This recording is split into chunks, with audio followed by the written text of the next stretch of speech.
So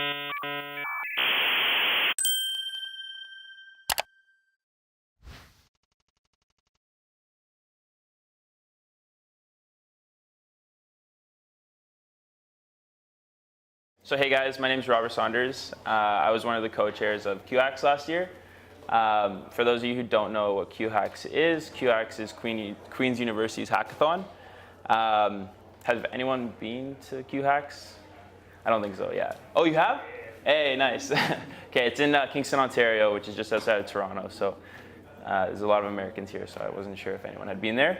But yeah, so today we're here to kind of like discuss how we can ensure hackathon quality at scale. And before I dive too deep into kind of why I propose this topic, discussion will be around 30 minutes. I know that you guys, most of you were already in the talk before, but it's kind of just mainly to be more of a discussion and not me talking at you guys, more like you guys talking. And feel free to ask me any questions. But yeah, we'll just kind of see where the discussion's going, and I have some prompts prepared to get you guys kind of talking. So yeah, so what's QHacks and why did I think this topic was a good one? So QHacks was founded in 2016 by a group of students with a mission to advocate for the tech community at Queen's. And they did that because they felt that Queen's was underrepresented in the tech community, as well as they wanted to empower students to build stuff with hardware and software, which is probably similar to why you guys organize hackathons. So as most of you know, starting a hackathon isn't easy. You need support from your school, you need partners to help pay for it, and most importantly, you need hackers. So that said, the founders of QHacks set was really great. We held our first hackathon in 2016. We had about a $15,000 budget. We had 10 partners and had about 150 hackers come out, so that was fantastic. And it was really like a great start for us. Since then, we've grown to be much bigger. This past February, we held our third hackathon, and we had a budget of $95,000 with over 40 partners and 500 hackers. And when you include volunteers and partners, it really kind of turned into be like a 700-person event. So that was incredible growth that we saw over just 2 years. And throughout that process of growing, we went through a lot of growing pains. And so basically the plan for this discussion is to talk about some of those pains and potential remedies that you might experience or you might have already experienced. So the topics we'll discuss will focus on 3 main areas that where we learned the most, which are partners, hackers, and team culture. And hopefully at the end of the discussion, we'll all be better equipped to ensure hackathon quality at scale, because we will have all thought about those areas, which is something I know our team could have really benefited from, and definitely would have approached differently if we had. So for us to get a feel for the room, put your hands up if you are part of a hackathon with less than 100 hackers. Okay. Less than 200 hackers? Nice. Less than 400 hackers? And more than 400 hackers? Nice. Okay, cool. And put your hands up if you have budgeted, you had a budget of less than $20,000. Cool. And less than $40,000? Nice. And less than 70,000? And more than 70,000? Nice. Okay. So this is good. It looks like that we have a wide range of hackathons that are at different levels in terms of growth and whatever size. So for the smaller ones in the room, I encourage you to share kind of your pain points while you try to grow, because you're the ones who are actually going through it. And for the larger ones who are more established, and since you've been through it, maybe I just suggest kind of just share your solutions to the prompts that we have. So yeah, so I guess to get started, what do you guys define as scale? Like, what do you think that is? Like, do you think it's just the number of hackers, the total budget? Like, I only talked about total hackers and budget, but do you think there's like another metric for this? Like, what do you guys think? Just go for it, yeah. Have like systems in place that allow you to easily plan and execute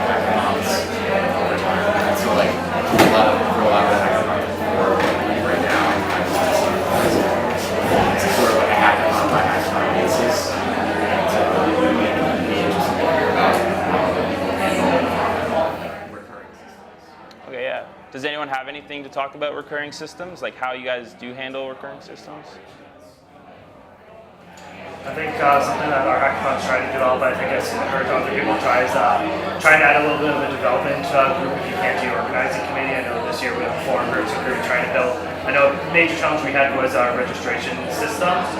We had a lot of challenges downloading resumes, things like that, so we felt that developing a bit of an in-house software to work with that to solve the problems that you're just hitting your head against the wall right before the event might work, especially all of us here are hackers in some sense, and using that as a skill is really beneficial for that. Yeah, to add on to that, like, I'm from McGill, McHacks, so like before we didn't, like all of our development was totally mixed in with the rest of our organizing team, and just this year, like we broke that off into it's like completely our team, like they don't do anything besides software development for our Hackathon tools, and that like totally made all of our like internal tools and like registration site and everything like a million times better. Awesome. So you kind of think that like a hackathon at scale is one that has the systems in place to do it year over year with little trouble. Yeah, nice. Anyone else have any like opinions on scale other than hackers and budget? I think a major one is really the hacker experience. The different amounts of the different hackathons have different experiences, and you can add a lot more benefits, but it really requires a scaling factor to add to that. Definitely. Yeah.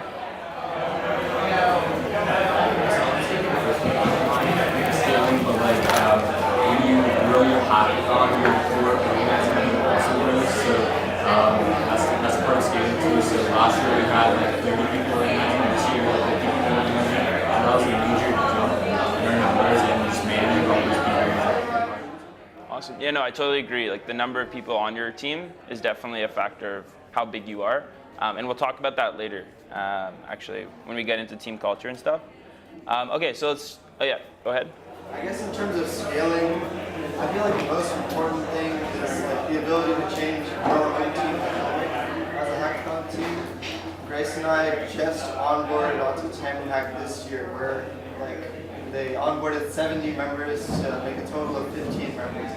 Right? We just doubled our team size out of nowhere, and we completely changed the idea of a hierarchy to where everyone just takes on their own roles, because we just decided that was better. And that's not necessarily better for all of the teams, right? Because everyone may want to do the same exact thing, and we can't do that. But like it worked out for us, and just being cognizant of the idea of just completely changing everything about your organization anytime you want is good, because it makes you adaptable to like whatever can potentially come. It makes you able to account for new changes. Let's say your university is accepting more students, which means more CS students.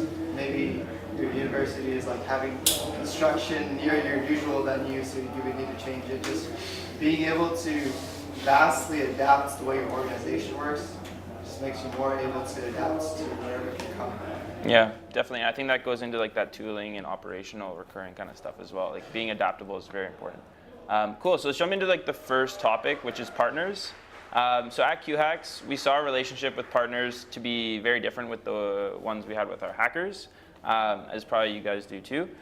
We kind of considered partners to be the most important stakeholder, obviously, because they're the ones that are paying the money to be there, and we felt that we were obligated to withhold something to them, like a good experience. So when we went from 10 partners to 40 partners, more than 40 partners, we basically overcommitted ourselves to fulfill those relationships, and it really resulted in taking away from other parts of the event because our hands were tied to fulfill those relationships, and we weren't ready for it.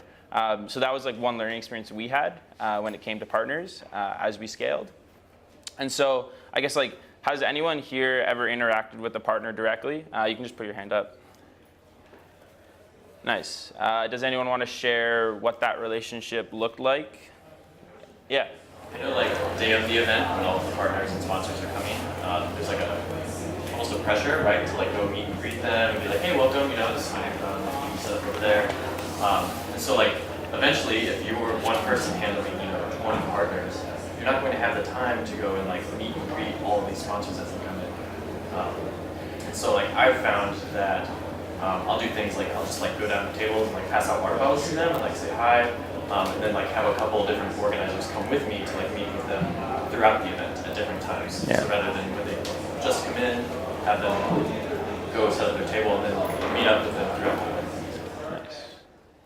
What about before the event? Anyone like be in a long ass email chain with a partner, or anyone want to talk about what that relationship looked like? Anyone?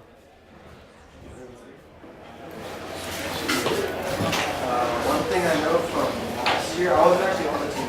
One thing I know happening was there were long email chains, just clarification on what new sponsors get.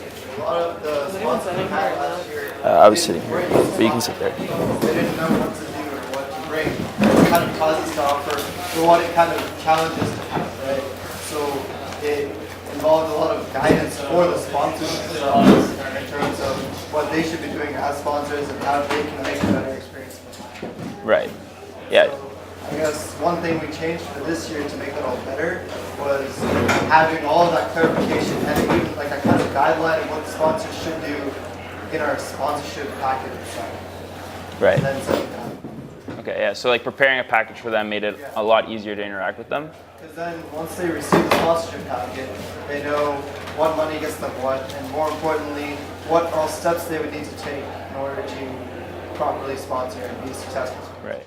Does anyone else have any other strategies that made working with a partner, whether that be communicating easier or?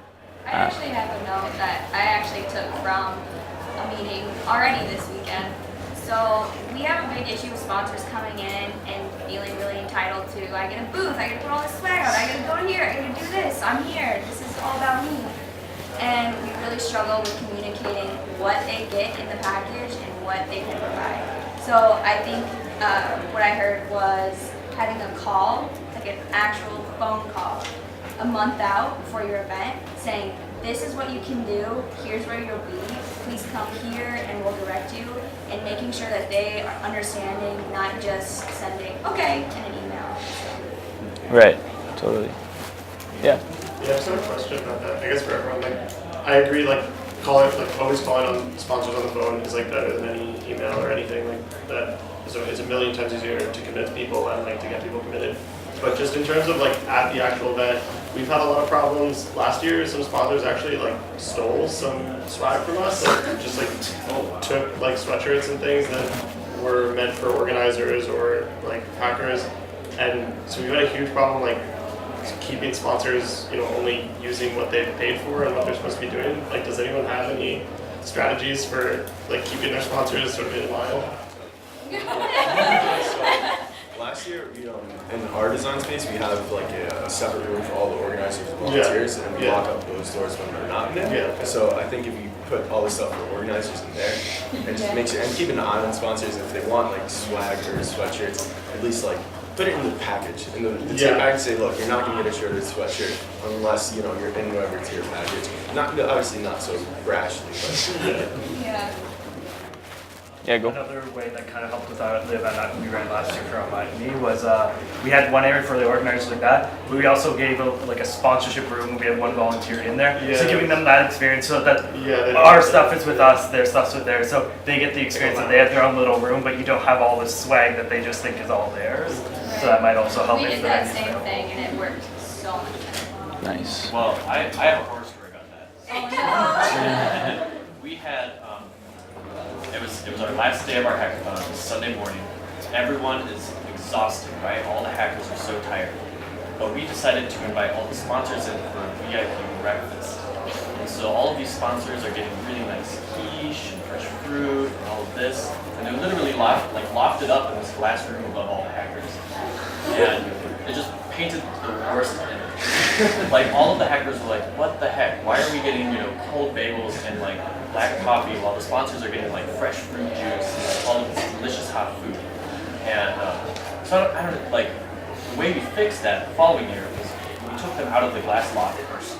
And then we just made the Sunday breakfast like good for everyone. And we encouraged the sponsors to go meet with all of the hackers and make it more of like a meet and greet experience. Nice. Yeah. Cool. So you have to be careful with like the lofty VIP sponsor. So I guess one question, as a smaller hackathon run into the problem where we don't always have a ton of sponsors on site. We don't have a ton of volunteers or mentors that are from companies on site. And when we do, it's very lonely for them to be just in that isolated room that's for them. So at that point, we had to invite kind of the volunteers and mentors into the organizer room, kind of like, how do we have, because we did set up a room for them, but because of that isolation, it was very lonely for them. Some of them are a little bit socially awkward too sometimes. Yeah. So it kind of was hard to have that happy medium where there was a room for them to just like detox and decompress, but also keep them socially happy. So how would you approach that? Well, I sent like, I remember one time I had to send some organizers. I was like, hey, the guy over at company X looks a little lonely. Maybe we should go talk to him. And like, you know, it's kind of sneaky, but like, you know, it makes them feel better. You know, having like someone go talk to them and make them feel like they're part of it. That's how I feel about that. I guess like one option could also be like if all the sponsors are in like one alcove, like one area where like they're located while the hackers are separated in another area. Maybe even encouraging hackers to like go and check out what all the sponsors are bringing to the table, either in terms of swag or APIs or credits for like services that they might need for their projects. And that might, I think that also kind of encourages like hackers to continually come back and check out what the sponsors have to offer. And like even holding cup stacking that's not like right where the hackers are, where the sponsors are, as a couple. Right. Two together. Yeah. So like we kind of talked a little bit about like how it's really important to get on the phone with a partner, and that'll make the communicating with that partner in the future a lot easier, which will help you scale that as you get more partners, right? Now, what happens, like one of the biggest issues that we had at QHacks was one of our perks that we were offering our partners, which were workshops. As we got so many partners, we ended up like promising essentially workshops to all of our partners. And when you have like 40 partners, 40 workshops, you start to like double book and things get messy. So like on that topic of like oversaturating, how do you please partners when there are like so many? Do you guys have any strategies for that? Yeah. I mean, part of it might just be like, I guess the easiest solution, and I think the one that we've been really continually thinking about is just like limiting the amount of like possible partners who can get workshops in terms of like the tier list. Like if, let's say there's a tier that's like, oh, you want to, part of this year's rewards involve getting a workshop like Saturday or Friday. Like, logistically speaking, like you won't be able to provide like a very like, solid workshops like 30 or 40 people. You can probably allow like 3 or 4 companies to like give solid workshops where like a lot of people would be able to attend. So like kind of communicating, saying that, and then communicating those expectations up front, like being honest with them. Yeah, I definitely agree with that. But what if a partner was like, well, we'd pay you $2,000 more if you do let us have a workshop? Would you ever get to a point where you'd kind of say no to money in a way, or? Like essentially, what I think once we were at that point, we have to like reevaluate like how we set up all the logistics for that. So like essentially just like brainstorming ways to accept the money, but also make sure that these events are like actually helpful both for the organizers, like in terms of, or both for the sponsors in terms of getting people involved, and for the hackers in terms of like learning more about the tech. Nice. Yeah. You haven't talked before. So. I don't know if this is common at hackathons, but we separate out like the concept of workshops and tech talks. Okay. So like workshops are like interesting things like learning TypeScript or like intro to FPGAs or something. Whereas like a tech talk is like some company comes in and talks about their technology, and that's like a higher tier benefit. And that's guaranteed. Whereas like workshops for our hackathon, like you have to apply to get a workshop. The applications and pick like the ones that we like, and that pushes companies to not only come to better workshops, but it also allows us to like choose and get good variety. Yeah, I really like that strategy of like having an application system, something we thought about after the fact. It's hard. One other real good thing we did this year is we're introducing Hack Week, which is like the week makeup, and we allow companies to do events doing that sometimes. Nice. So one thing that we realized companies wanted to do at A&M was recruit specifically from A&M, right? I think the majority of students that come to any hackathon are from that college, right? And so what ended up happening was we realized the company incentives were mainly for our student body and not entirely for students outside of it. So one incentive we offered was if they didn't necessarily want to do workshops during the hackathon itself, we would set up times for them to do workshops throughout the semester on campus, so that not only can they actually meet the students that are interested in the company because they're coming directly to that company's workshops, but more importantly, they can teach the students their own technologies before the hackathon itself, so they're not just learning on the fly, they've actually kind of gotten an introduction to those technologies and can use them during the hackathon. Nice. That's what our pitch is to companies. That's what gets students a lot more involved in those companies' specific technology workshops. Nice. I don't want to stop this discussion because it's a good one, but we have 2 more topics and we're kind of running out of time. So do you guys want to continue to talk about partners or move on to kind of the challenges with adding more hackers or team culture? What do you guys are interested in? We can continue this. Skip it? Skip what? No, not scale. Talk about like adding hackers. Adding hackers, cool. Yeah. So that was a great discussion about partners. Hopefully you guys learned some stuff. So I guess like we've talked a little bit about partners, but going from 150 to 500 hackers also came with a lot of challenges. Surprise. And so I guess like has anyone been through that before? And what strategies have you guys or challenges that you guys have faced? Well, one thing that like kind of still goes with partners is that we have like people apply, like that many people applying. So like we've had over 700 people apply, but we can only fit 200 to 300 people because our hackathon's in Alabama and there's not a lot of tech companies in Alabama. So we don't know how to like go about getting more sponsors for that many people. It's like we would love to have more people, we just don't like have people like sponsors to reach out to. So you're saying that you don't have, you want to get more hackers, but you don't have the partners to be there for the hackers. Right. Like, because we're not in like a big tech state. I see. Does anyone have any suggestions for that? Like maybe part of it like could involve like having. I think Hacks does this like consistently. We have a fall event, which like us focusing on scaling up kind of what we know works versus the spring event where we can actually experiment new ideas, especially involving like things we might want to use to scale up. And the spring event also focuses on like bringing new hackers into the fold, so like getting like freshmen and sophomores interested in like being a part of that. That kind of, I think that kind of helps us scale up in a way that like make sure that we're still like in like hacker parties. The regular fall hackathon be ready for the next one. So figuring out how to scale up.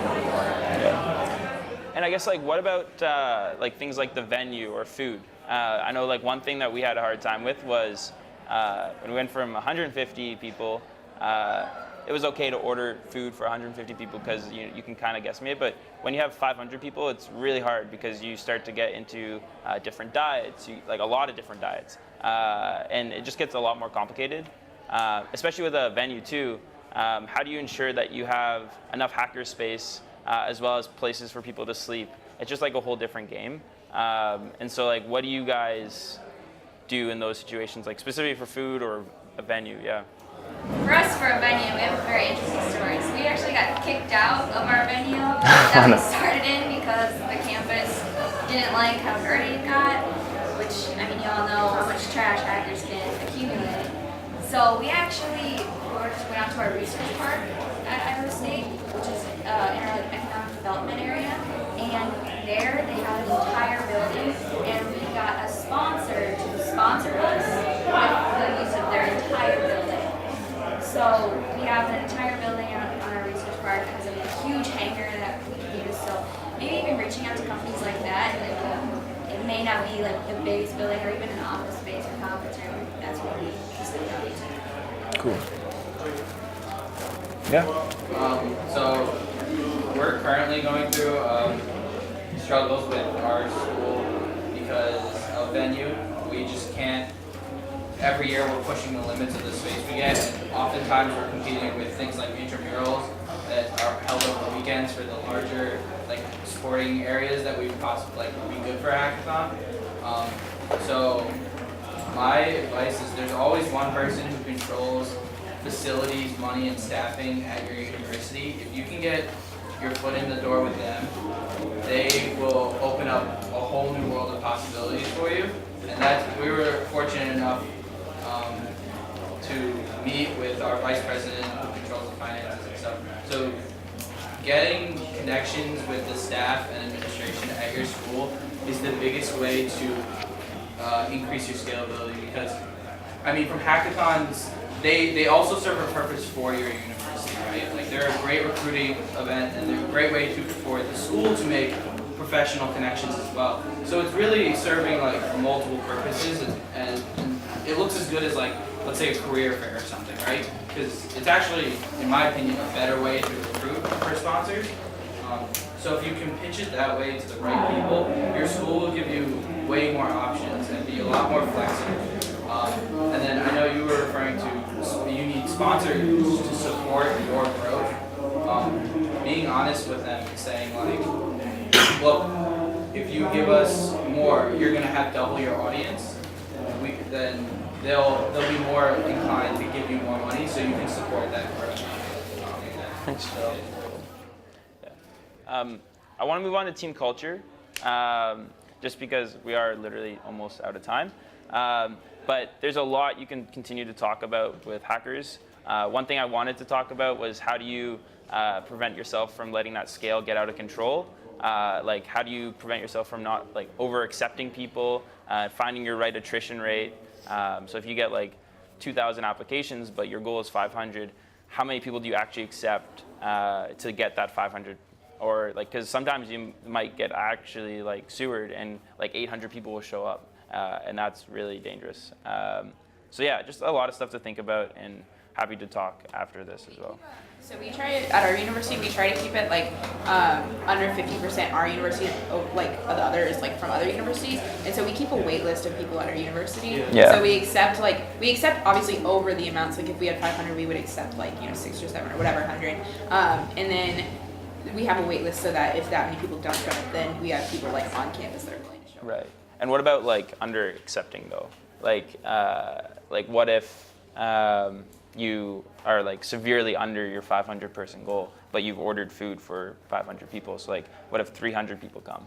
Well, you can also call ahead to those companies, and as soon as you know how many people are like showed up, so like that first moment, then we call ahead to those companies and like the food places, and we're like, hey, we only had this many people show up, like can we change our orders? Yeah, maybe food was a bad example because those can be changed, but like swag, like we, for example, had like 200 shirts left over. Like that's just a complete waste of money.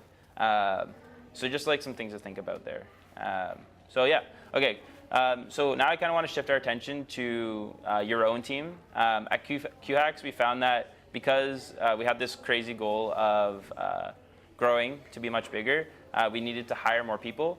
I'm not sure if that was the right reaction, but as a result, we had all sorts of issues, like people not being engaged in the work, and like making sure that, because now that we're a 30-person team, how do we make sure that everyone on the team has the context to do their job well, and that the core work wasn't being done by just a few people instead of all the people. So how do you distribute that work across the whole team?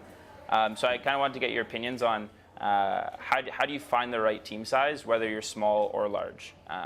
It's something that is a really challenging thing.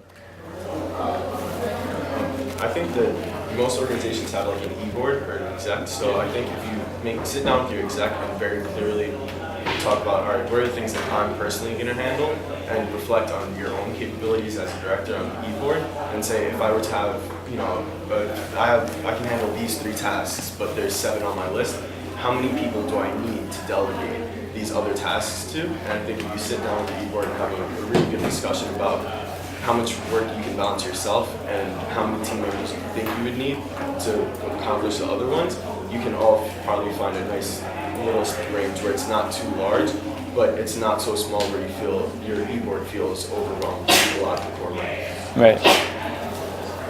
So what our hackathon organization did, with different tasks, we kind of oriented different groups. So there's marketing outreach, there's sponsors, and then there's getting the swag items for all of those different systems. So we designated a leader for each, and then they're able to go out and find their own team members to get all those tasks done. So it's not all the other team, if one person delegating all of those tasks.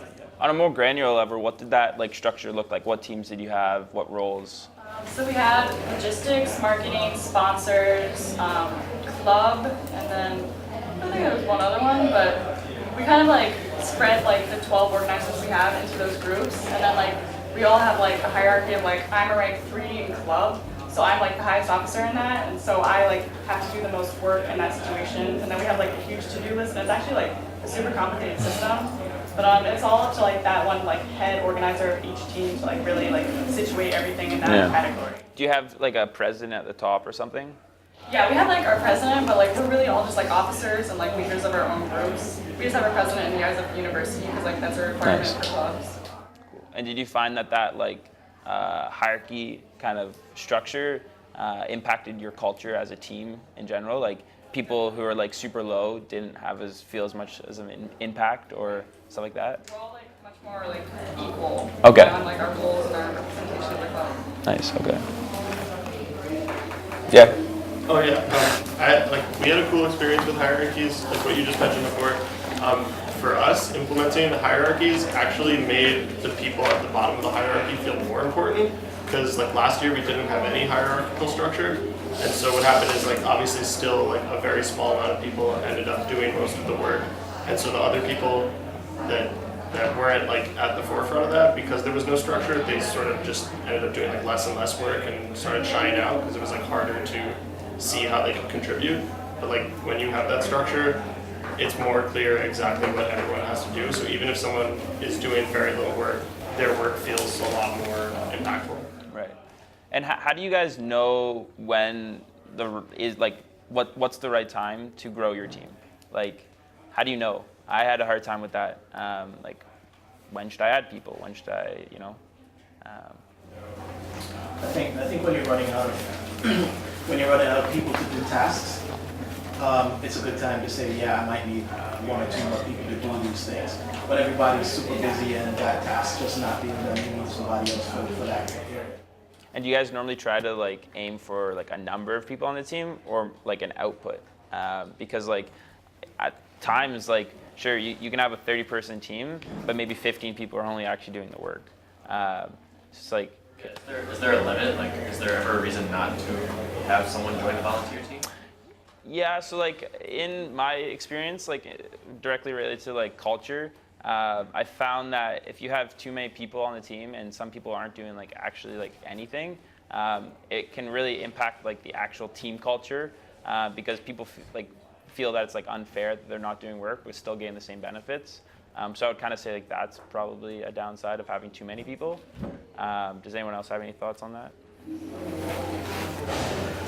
I feel like this is an organized way to onboard more people.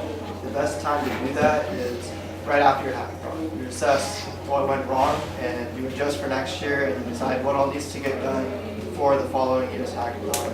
And then you decide how much more people you would, or how many less people even you would need to get that done if you want to adjust your goals. Yeah. Cool. I think one other way to kind of extend what your team can do without actually having to add a lot of new members and worry about onboarding them really quickly is even just to partner with other organizations on campus. I think especially for the spring event, which we were using more of an experimental base, we were looking at having the Hacker Club also built a CTF around that time. Right. Sort of stuff, adding like events like that that are like more focused on like other organizations on campus allows you to, I think, extend what your team can do in terms of providing more to the hackers without necessarily having to worry too much about like having to like rapidly scale up. And so you can, I would think the better way to do it is to sort of under hire, and that like you want to have like less people than you really need, and you want to add on as necessary rather than scaling up too quickly and worrying about like either letting go of people or like having kind of miscommunication and bad coordination from like too many people. Yeah, and I guess like beyond the motivation of like there's tasks to do, sure we should hire more people to do those tasks. Like what other stuff drives you to add people to your team? Like for example, at QHacks, one thing that we really wanted to do was ensure the hacker experience was a good one. So like there wasn't like unfilled tasks that needed to be done, but we added a hacker experience team to kind of play devil's advocate in our meetings to always think in the mind of the hacker. Because lots of times like our marketing team or our partnerships team would be focusing on the partner experience and no one would really think about the hacker experience. So like that's a good example of like we didn't hire them because there's tasks to be done. We hired them because we wanted to improve our hacker experience. So does anyone else have any opinions on that? Like, Adding on to that, and what you said too as well, with regards to team cohesiveness and team culture, this year we kind of experimented with having team members that were on multiple committees. So for example, I have some people on my committee that are, I'm on the logistics committee, and there's people on my committee that are also on the communications team too. So that kind of helps too with regards to just being more cohesive in general. So I can ask that team to communicate something with the communications team and have that result. Yeah, I think we actually had a very similar thing that we did this year, which is we hired an operations manager, and their job was to like oversee literally just the team culture within the team. Like, are people happy? Are people communicating correctly and stuff like that? So Something that's happening in our team is actually our logistics team is also delegating each member to another team in the larger team, I guess. And so that way, like, it's a lot easier to like communicate, and also like the logistics member that represents that team would also go to their meetings and like follow up and like see what they're doing, and then come back and update the logistics team so that we can all like be in balance with each other, I guess. Yeah. Just like keep in touch and like always be really aware of each other. I think there's a lot of stuff that we could unpack in terms of like team dynamics.